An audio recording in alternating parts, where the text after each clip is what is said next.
we realized that we could use the same kind of incentive structures of Bitcoin to create a decentralized storage network. There is a massive amount of unused latent storage out there. The vision for Filecoin is to create a decentralized storage market, a network kind of like Airbnb, where all that unused storage can be sold on the market. So with this vast amount of supply joining the network that is not currently connected, we can optimize our resources and drop the cost of storage.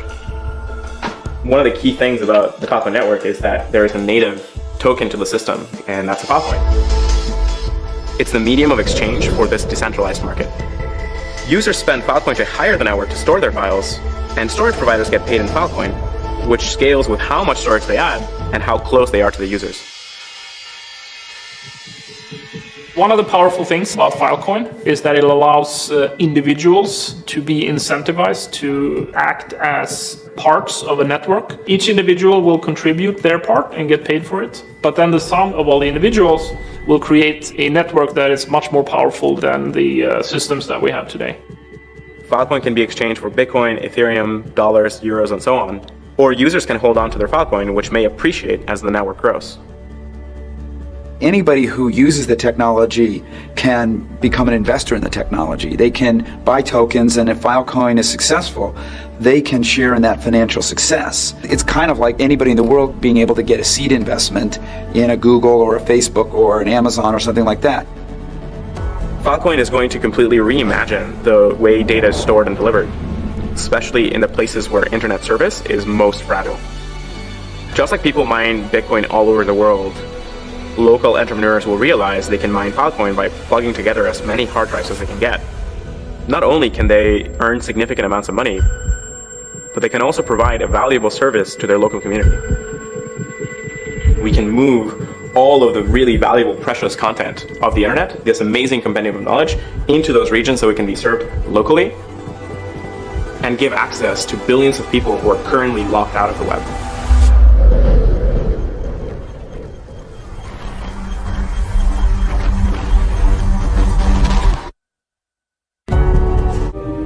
The very tools that can help you understand something are now being used to create misinformation. 73% of Americans believe that the data that they see online is something that just can't be trusted. We are deeply concerned about that.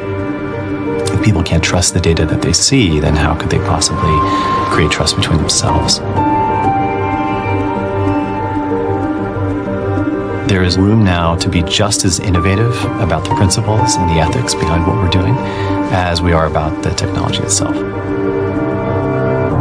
For 6 years, I was one of the writers and producers on Silicon Valley, and my role there was to help lead the technical authenticity of the show. As part of our brainstorming for this fictitious company, we realized that there was this incredible opportunity for our protagonists to lead an effort to decentralize the web.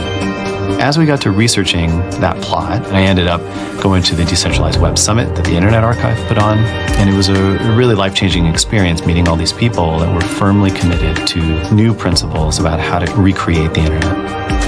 As I was researching this technology for a fictitious company, I was also realizing that there were some really cool real-world applications for this. What I was really passionate to figure out is how could we take nascent technology from the decentralized web and give it a clear and intuitive case study? And that's what the Starling framework is.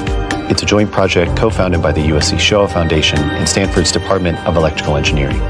Starling transforms the preservation of our most historically sensitive documents by placing them on the decentralized web.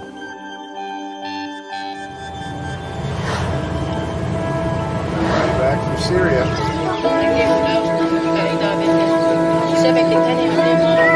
The USC Shoah Foundation is an archive of over 55,000 testimonies of witnesses to genocide from around the world over the last century.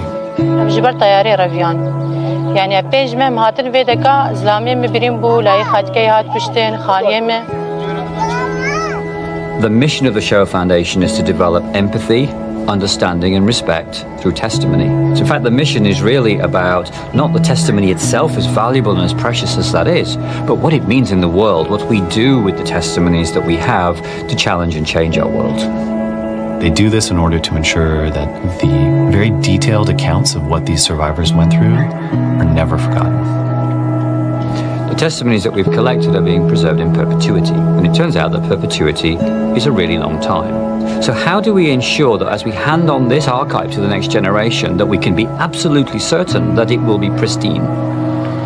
So with the technical leaders of the Shoah Foundation and some of the top engineers at Stanford, we worked with an array of dedicated companies to take 25 petabytes worth of data, architecting a way so that we could distribute all of this information across a new decentralized archive. What the new blockchains let us do is effectively write to a public ledger that anybody can write to, and anything you write to that ledger stays on that ledger and never goes away. And that by itself has many capabilities and applications that we're only beginning to see the use for.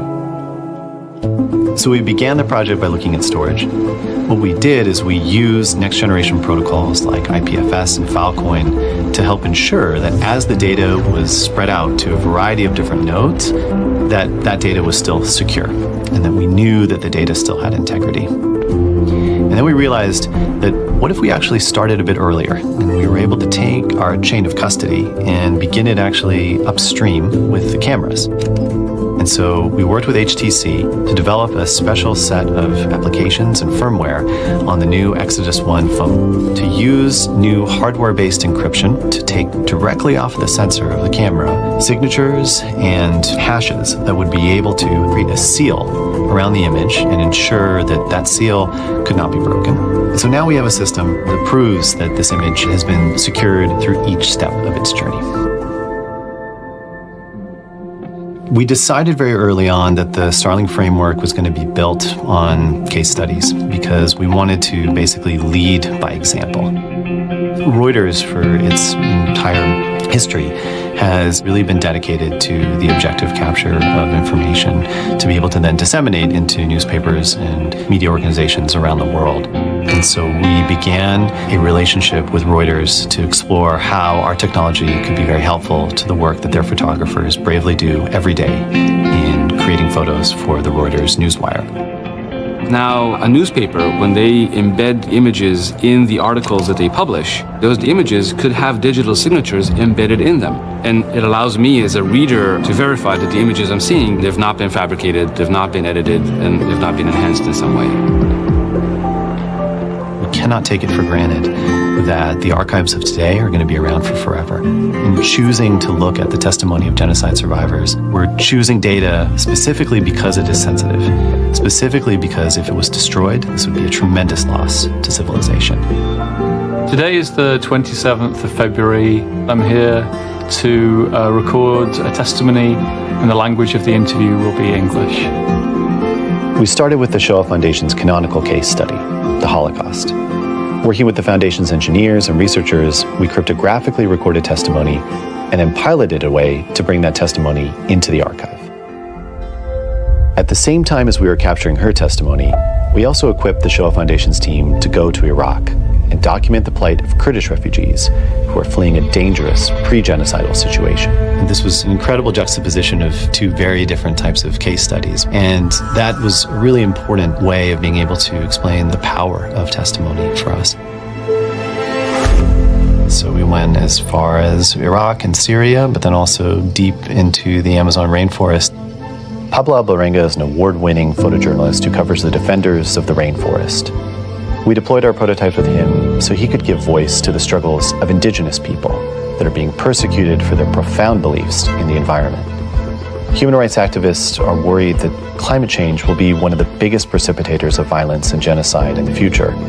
So by using decentralized technologies, we are able to empower indigenous people in all the remote technical environments they find themselves, because we wanted to ensure that the world's most important allies on the front lines of global warming cannot be silenced. In a time of manipulated speech and fake news and deep fakes, what we wanted to do with this project was say, we know for certain that this testimony was given at this place and in this time by this person, and this is their testament. What this changes is that now video becomes an historical document. because you can verify precisely where and when and how and whom that document relates to. This actually changes the game for how we document history, period. In every line of computer code that a programmer writes, they're sending a set of instructions to a processor, but at the same time, the programmer is also coding ethics, they're coding morals, they're coding even civics into the very code that they're writing. Starling is not a platform. It's a framework that places tools and ethics on a level playing field to be able to be inclusive and bring as many people into the process to be able to help us design the right way to build and implement these tools. This is not a perfect solution. Instead, what we're really trying to do is bring as many people to the table as possible to empower end users to contribute to the cause of preserving historical memory.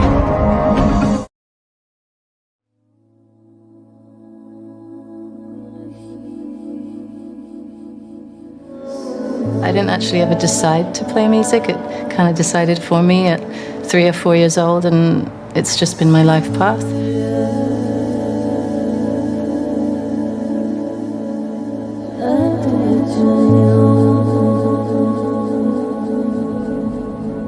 Being an independent artist, I'm always working. Especially if it's not on music, I'm making money some other way. My whole project is called Choice. The music, I have full control. I feel like a stranger, need a little time to focus on me. When you hear something that sort of speaks to something more visceral in you, music has the power to do that.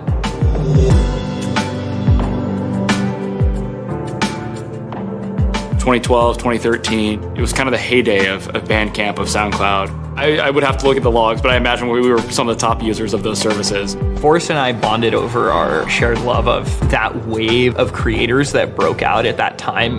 Unfortunately, that all kind of came to an end. The majors kind of took over who could get discovered in these places. Every dollar that gets spent on music today, 12 cents of that makes it to an artist. There's this long chain of intermediaries between the creator and your fans. Why would you want to share music to line the pockets of folks who have nothing to do with your creation? Decentralized web tech and Web3 more generally give us the opportunity to rewrite some of these rules in a way that's more equitable.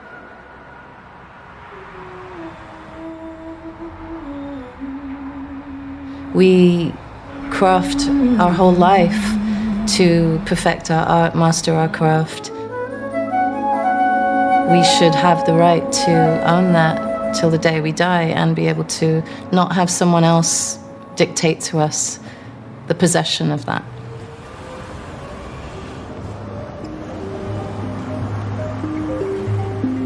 Audius is a decentralized audio hosting streaming protocol that exists to give artists the ability to share, monetize, and distribute their music.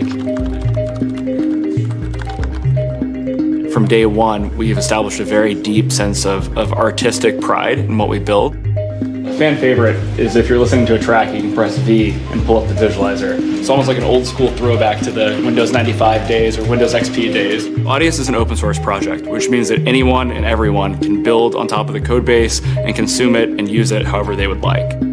Decentralized web technologies like IPFS have enabled us to create a community-owned and community-operated service. So artists can own their own means of distribution. We can't change the rules of this system without the community's buy-in. No one can. Us as creators have just as much control as the people who created the platform, and so we get to decide what it's going to be. In addition to being the home to all the world's independent music, we'd also like to be the home of the API that the entire world can use so that UI and UX can be innovated upon by people anywhere in the world running this Audius code base.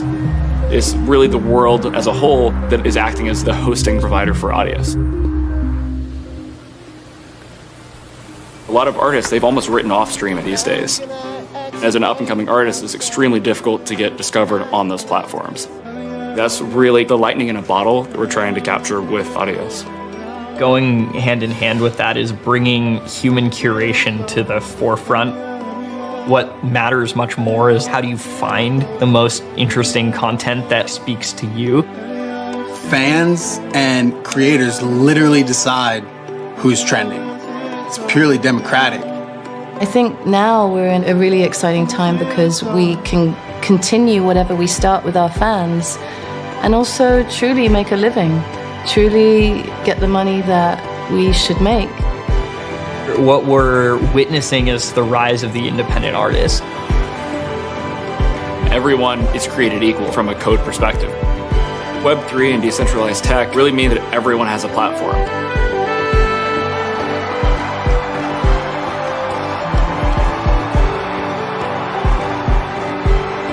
It's all about freedom, and that's why we're here working on this.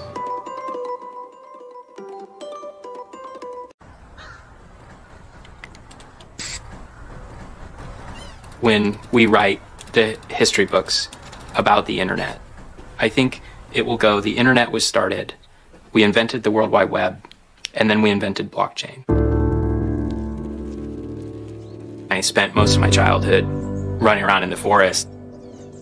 I got into becoming a biologist and got my PhD in biodiversity informatics, which is this combination of big data and trying to solve problems that are arising in the real world. I think that the most important thing that nature gives me is a perspective on the importance of every moment that we have living here on doing things that are important for very long time scales. My background is actually in mapping, and a lot of the work there is around how do people perceive, explore, and understand their environments. And those same kinds of principles actually do apply when you're talking about the internet and communication.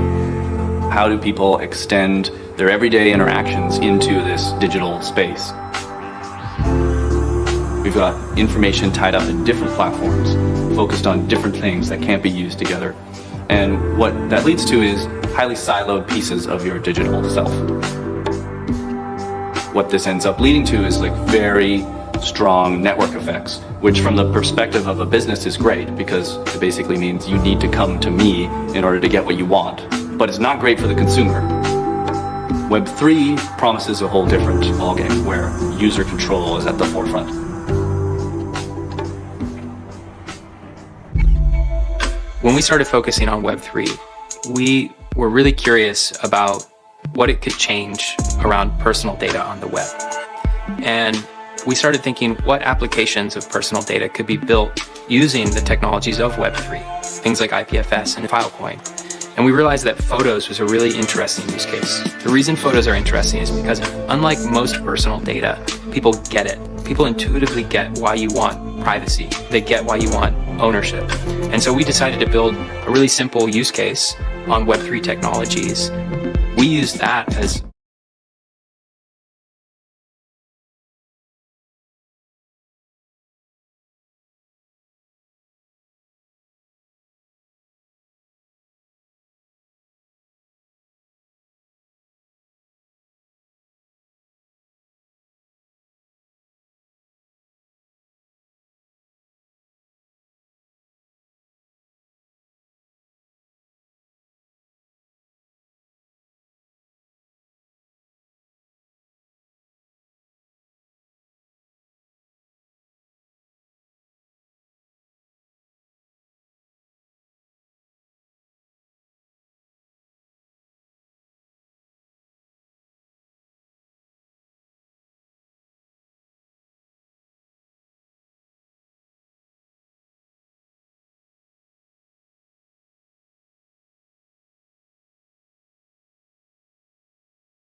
大家好，我是三峡星记者晴天，现在这里就是三峡大坝三峡星东岳庙数据中心了。从我站的这个位置就可以远眺到世界上最大的水电站三峡大坝。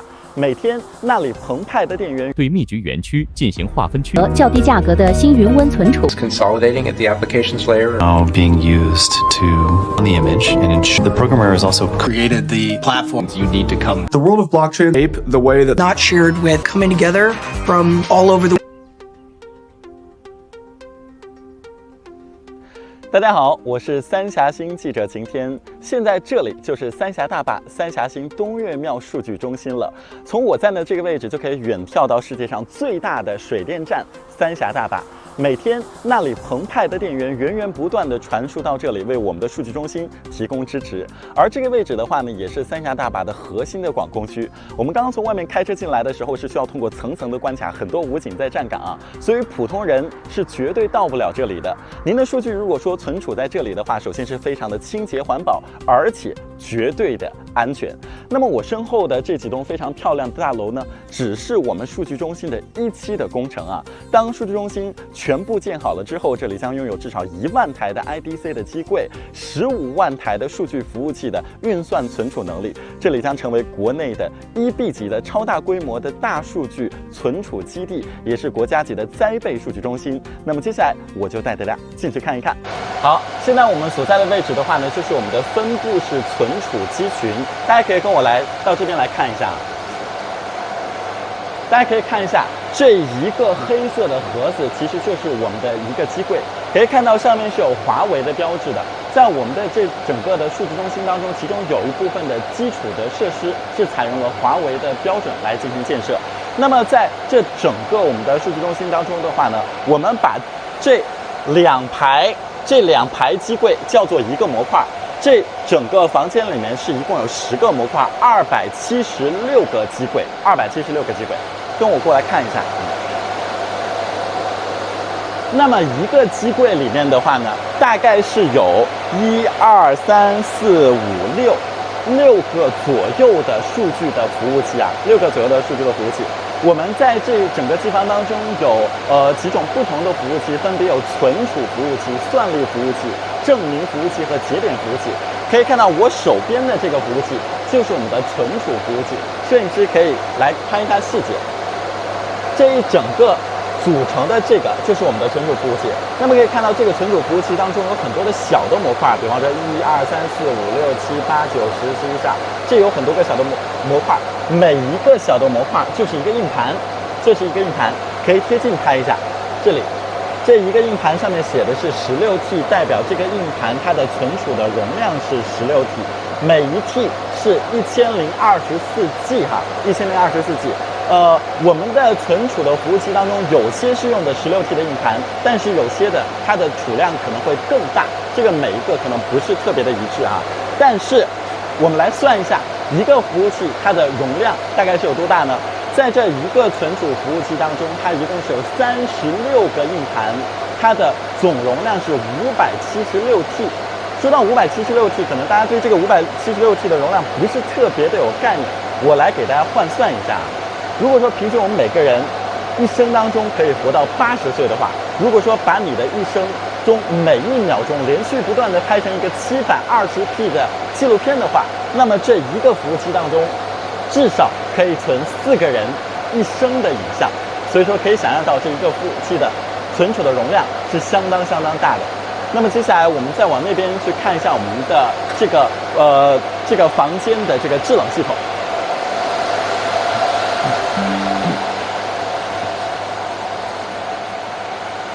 大家可以看到，这里是有一个非常大的一个黑色的方块啊，里面是非常大的风扇。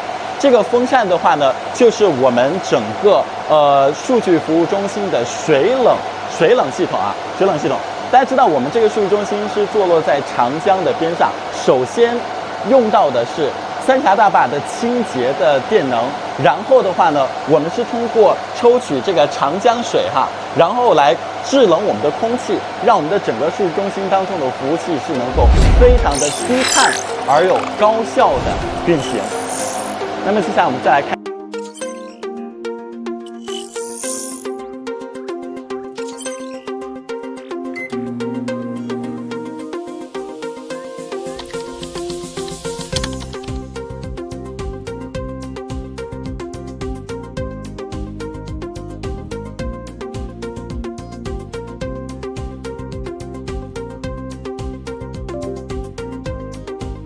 三峡星云 Web3 分布式存储应用平台是一款高安全、低成本、可加密的去中心化云存储服务。木云台是一款分布式存储节点管理平台，平台主要以全网数据监控、设备健康状态、节点数据明细、多签管理、真实数据为主要内容。数据冷仓是基于 Web3 IPFS 开发的数据栽培冷存平台。通过数据冷仓，用户可以把长期保存需求的数据上传数据冷仓。三峡星链是一条联盟链，是三峡星未来数据面向各种不同应用场景提供真实数据存储业务的重要底层支撑能力。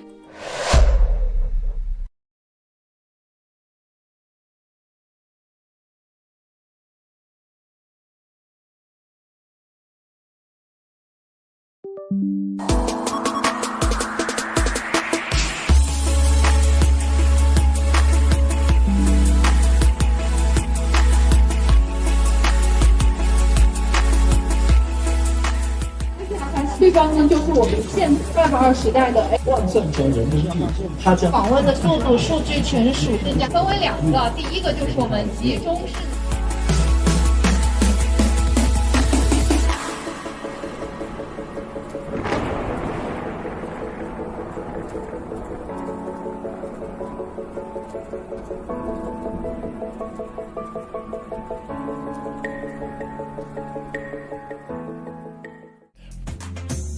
Next up, we have KitChain, the infrastructure that powers Web3.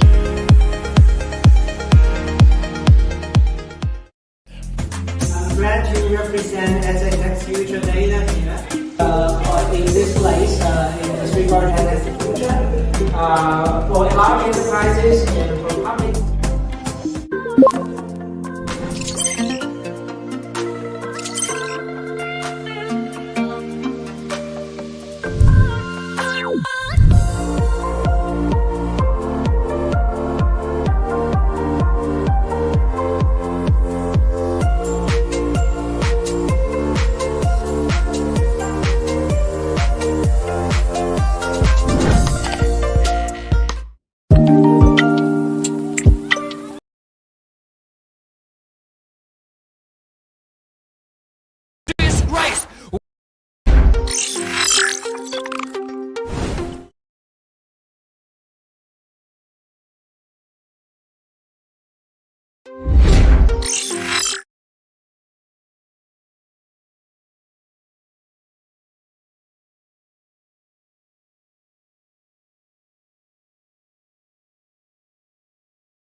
我是递话筒的呀，我直接递给。哎，收这个是怎么办？这个是收这个的，直接放到讲台上。我在讲台上面。不，谁上去就给谁掐一下。直接放讲台上啊！他们讲话都是在讲台面前讲的呀。我们这没有讲台。有啊，有啊。哦，你这样子一掐，搞得别人也，而且搞这儿也不太好看。就放讲台上。试一下。先把讲台放这儿。我先开个直播啊。喂。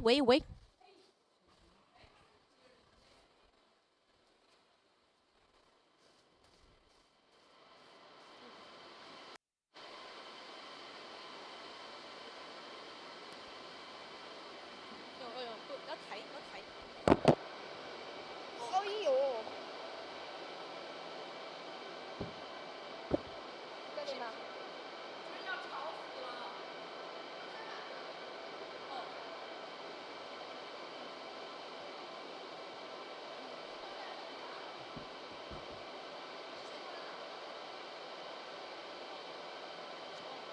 我也是。而且要等它相机出来，然后再调这个位置，因为要在相机上那个位置看起来好。那就直接放这儿啊，这不就好了吗？是吧？摆正一点。只能胡总明天看到之后说。这讲台本来就是斜的呀，面向大家的。我觉得。哇，他这搜的全部是这个音吧？那你进去听一下，要我讲话就打个招呼。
web, and then we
喂喂喂，三峡星云。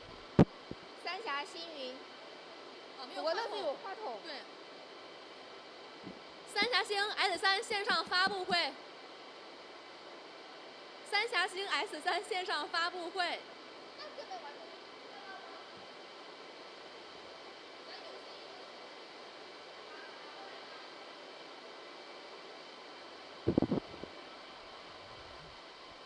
喂喂喂喂喂喂。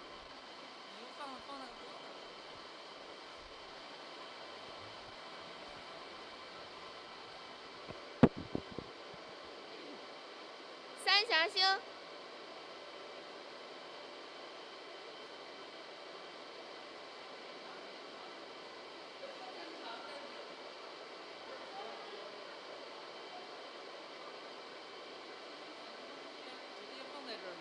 对，因为我们到时候有话筒，它的声音肯定会大一些。因为我现在没有话筒，它的声音是盖过我的声音的。啊，你听一下吧，好不好？听一下。好好好。湖北宜昌三峡星，湖北宜昌三峡星 S3线上发布会，听得到吗？听得到吗？